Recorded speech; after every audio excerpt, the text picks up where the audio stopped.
गंगा जल में वो पवित्रता होती है जो बड़े से बड़े पापों का शमन कर दे।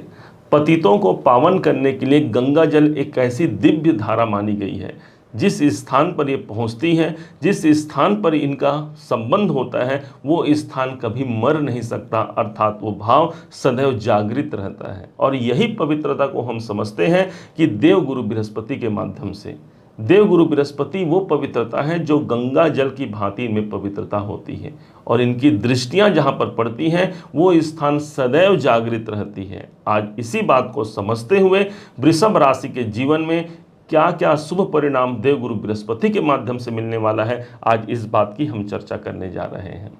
समझिएगा, जानिएगा कि देवगुरु बृहस्पति कौन कौन से शुभ परिणाम आपके जीवन पर लक्षित करा जाते हैं। देखा जाए तो एक स्थिर राशि पर विद्यमान है जो कि स्वयं वृषभ राशि है। एक धन की राशि मानी गई है वृषभ राशि को। धन के राशि पर धन के कारक और साथ ही साथ हमारे भाग्य के कारक माने जाने वाले देवगुरु बृहस्पति स्वयं आपके अपने ही राशि पर बैठे हैं। सोचिए जरा कितना बड़ा एक शुभ संचार हो गया। यदि धन की आकांक्षा आपकी बहुत बड़ी है, बहुत अधिक, यदि बहुत अधिक पैसा चाहते हैं, ये गोचर आपको दिला करके आपके झोली पर, आपके दामन पर डाल सकता है। इस बात को सदैव याद रखिएगा। अब कौन से वो स्थान है जहां पर वो स्थान सदैव जागृत रहेगा, आज इस बात पर चर्चा करेंगे। देवगुरु बृहस्पति के स्थान से ठीक इनकी जो दृष्टि पड़ती है वो 5वीं और 7वीं के साथ साथ 9वीं दृष्टि इनकी सबसे महत्वपूर्ण दृष्टि होती है। 5, 7 और 9। इस हिसाब से 7वीं दृष्टि तो भाई सभी ग्रहों के पास होती है, कोई कॉमन दृष्टि माना गया है 7वीं दृष्टि को, लेकिन जो स्पेशल दृष्टि गुरुदेव के पास है वो है 5वीं और 9वीं। उस हिसाब से देवगुरु बृहस्पति आपके अपने राशि पर बैठे हैं और यहाँ से इनकी 5वीं दृष्टि पड़ेगी पंचम भाव पर और 9वीं दृष्टि पड़ेगी सीधे 9वें भाव पर, जो कि भाग्य का स्थान है। आपके पूर्व पुण्य के स्थान पर इनकी दृष्टि पड़ रही है। विस्तार से समझते हैं इस भाव के कौन कौन से पॉजिटिव प्रभाव हमको प्राप्त होंगे और कैसे इस गंगा जल के प्रयोग से हम अपने जीवन को उन्नत बना सकते हैं। इसी गोचर के दौरान में इस बात को हम समझने वाले हैं। 5वें भाव पर दृष्टि है, ये स्थान है शिक्षा का। यदि आप शिक्षा से जुड़े हुए हैं या शिक्षण संस्थान में आपका कार्य करते हैं तो ये गोचर आपके लिए एक बहुत महत्वपूर्ण गोचर होगा। संतान संबंधी कामनाओं को पूर्ण करने वाले, कोई संतान संबंधी चिंता है, कोई संतान के कैरियर, उनके एजुकेशन को लेकर के यदि आप चिंतित हैं, ये देवगुरु बृहस्पति वहां से आपको मुक्ति दिलाते हैं, जो कि मुक्ति के कारक माने गए हैं देवगुरु बृहस्पति को। एक तो हमारे केतु और दूसरे गुरुदेव, अर्थात इनकी जो गंगा जल के समान पवित्र दृष्टि पड़ रही है वो सीधे पंचम भाव पर पड़ रही है। ये मेरे संतान का होता है, संतान जनित परेशानियों से मुझे मुक्त कराता है। यही वो स्थान है जहां पर मेरे पूर्व के पुण्य की जागृति दिखती है। आपने कोई कार्य किया है, यदि अभी तक हमने कोई धर्म किया है, कोई पूजा पाठ धर्म कर्म का काम हमने किया है, लेकिन हमें कभी कभी ऐसा लग सकता है कि भगवान उसकी पूर्णता क्यों प्रदान नहीं कर रहे हैं, क्यों मेरा जब तप नियम जो मैंने किया है वो सब निष्फल हो रहा है। तो ध्यान दीजिएगा, देवगुरु बृहस्पति की दृष्टि पंचम पर है। अब वो पुण्य आपके जागृत होंगे जहाँ से आपके एक एक पाई पाई का हिसाब होगा। हम पहले भी कहते हैं कि कोई भी पुण्य कर्म आपका क्षय नहीं होता है, और इसी प्रकार से पंचम भाव हमारे पुण्य कर्म को जागृत करता है। गुरु की दृष्टि पड़ी हुई है, अर्थात ये भाव एक जागृति की स्थान, एक स्थिति को आपको प्रदान करेगा। पंचम भाव ही मेरे कलात्मक कार्यों का होता है, मेरी क्रिएटिविटी का होता है। यदि इन कार्यों में आप संलग्न हैं, ये आपको अत्यधिक सफलता प्रदान करता है। पंचम भाव मेरी मन स्थिति है, पंचम भाव मेरी मानसिक शांति का स्थान होता है, अर्थात गुरु की दृष्टि है उस मन में उस एक शांति का मुझे वातावरण प्राप्त होगा। यही स्थान है मेरे तर्क का, यही स्थान है मेरे डिसीजन का, अर्थात इस समय पर आप डिसीजन बेहतर ले पाते हैं। गुरु की दृष्टि है वो पवित्रता आ जाती है, एक ऐसा डिसीजन ले पाते हैं जिसके माध्यम से मुझे अपने जीवन में कोई एम मुझे चाहिए, कोई कार्य मुझे संपन्न करना है, वो मेरा डिसीजन सही होगा।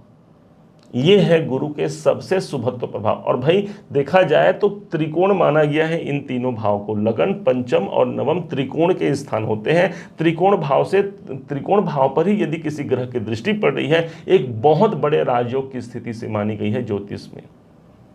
अब इनके पास एक और दृष्टि है, जो स्पेशल दृष्टि इनके पास है, वो है नवम दृष्टि। और नवम दृष्टि से भाग्य के स्वामी का भाग्य स्थान पर दृष्टि होना एक प्रबल भाग्य उन्नति की ओर आपको इशारा करता है, एक ऐसे भाग्य उन्नति की तरफ इशारा करता है जो भाई लाभ काफी लंबे समय से यदि मैं परेशान हूं अपने भाग्य उन्नति को लेकर के, तो अब देव गुरु बृहस्पति के भाग्य भाव पर दृष्टि है, मेरी भाग्य की जागृति का समय है, मेरे ईश्वर के कृपा का समय है, क्योंकि देव गुरु बृहस्पति स्वयं ईश्वर का प्रतीक माने जाते हैं। गंगा जल के समान जो पवित्रता आ गई वो सीधे आपके नवम भाव पर आ गई। पिताजी से जुड़े हुए यदि कोई प्रॉब्लम है वहां पर से हमें मुक्ति मिलेगी। अपने उच्चाधिकारियों से कोई अच्छे संबंध नहीं बन पा रहे हैं या कोई प्रॉब्लम चल रही है, तो वहां से मुझे एक कार्य मेरा बनेगा। कोई धार्मिक यात्रा आप करेंगे, क्योंकि नवम भाव मेरी यात्राओं का होता है, गुरु की दृष्टि पड़ रही है, मतलब एक धार्मिक यात्रा होगी और उस माध्यम से मेरे भाग्य में जागृति होगी। जो गुरु का गंगा जल का जो शुभ प्रभाव है, जो कभी मर नहीं सकता, सदैव जागृत रहेगा, पूरे के पूरे इस गोचर के दौरान आपका भाग्य जागृत रहेगा, भाग्य की प्रचुरता आपको देखने को मिलेगी। यही स्थान वो स्थान हो गया जो मेरे उच्च शिक्षाओं का होता है। अब देखिए, देवगुरु बृहस्पति की दृष्टि पंचम में भी पड़ गई, नवम में भी पड़ गई, तो जो शिक्षा है, जो विद्यार्थी हैं, उनके लिए एक और अच्छा वरदान ये हो गया कि उच्च शिक्षा के स्थान पर देवगुरु बृहस्पति की दृष्टि है। जीवन में यदि कंपटीशन अधिक बने हुए हैं तो देवगुरु बृहस्पति उस कंपटीशन को कम करेंगे, अर्थात एक ऐसा संचार लाएंगे कि मुझे भाई भाग्य का सहारा मिल गया, मैंने अपना कर्म किया, अपना मेहनत किया, अब मुझे ईश्वरीय कृपा मिल गई।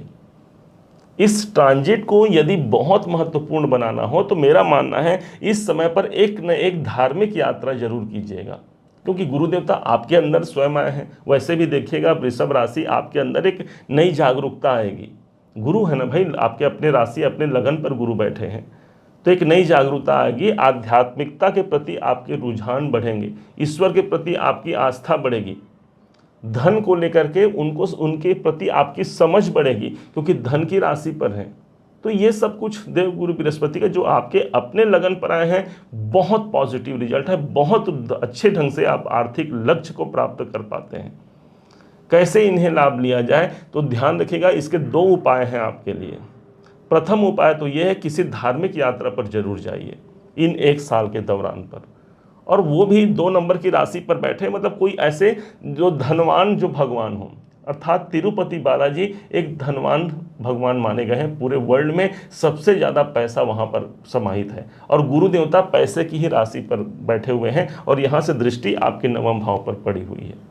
वहाँ जा कर के उनके शरण पे जाइए, उनका वंदन कीजिए, जाने मात्र से आपका नवम भाव एक्टिवेट हो जाता है, अर्थात भाग्य की जागृति और प्रचुर धन लाभ का एक साथ आप देख सकते हैं। कोई विशेष कामना यदि सिद्ध नहीं हो रही है, हो सकता है वहाँ से आने के बाद आपके कार्य सिद्ध हो जाए। और दूसरी तरफ से भगवान भोले शंकर पर गंगा जल से युक्त जल अर्पण जरूर कीजिएगा।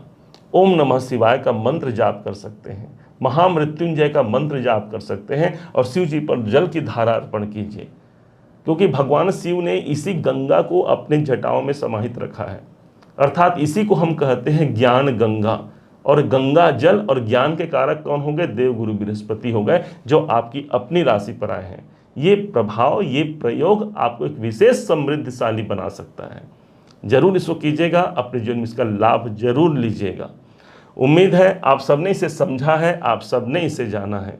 यदि आपने इसे समझा है, जाना है, मेरे समझाने का प्रयास यदि आपको सार्थक लगा हो, मेरे समझाने का तरीका यदि आपको सार्थक लगा हो, तो हर बार की भांति इस बार भी अपना प्यार भरा लाइक और कमेंट करना कभी मत भूलिएगा। बहुत मोटिवेशन मिलता है हमें कि हमने अच्छा कार्य किया है और वृषभ राशि ने उसे सराहा है। और हाँ, यदि अभी तक आपने चैनल को सब्सक्राइब नहीं किया है, सब्सक्राइब जरूर कीजिएगा। पुनः एक बार फिर आप सभी का दिवस बहुत मंगलमय हो, इन्हीं शुभकामनाओं के साथ। जय श्री राम।